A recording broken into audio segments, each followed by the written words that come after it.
to overcome those objections, you gather them up, and you could even at the end of the conversation say, "Well, look, I'll tell you what, I'll leave you to it. I'll get back in touch next week when things have slowed down. But you've mentioned budget's a bit of an issue, and you've mentioned this. I've got two clients I've worked with where budget was an issue and where this was a factor.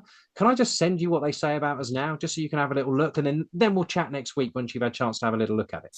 That is Yeah. fantastic. All I've then done is given you evidence of other people who used to think like you, but now have come around to our way of thinking and they've seen the benefits. So that's really how to do it. But with objection handling, that technique of assuming that they're not looking right now is almost leading with the most common objection. That's how I would kind of word that sort of strategy. But when I do it as a talk, I actually do it. It's referred to as inviting the elephant to dance. Okay, we've all heard, right? We've all heard I about love it.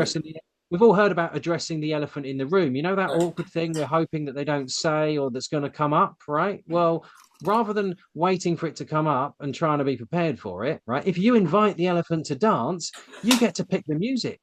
All right, you can be armed and ready Oh, it's to say, "Hey, brilliant. last time we spoke, you told me that budget was a really big issue for you guys." Right? That's definitely the case, right? Brilliant. Well, look, I selected three case studies we've worked with recently where we've been able to do payment plans, or we've been able to do a reduced version of this, but still give people great value. Can I just send them across just so you know it's worth at least considering us in the future?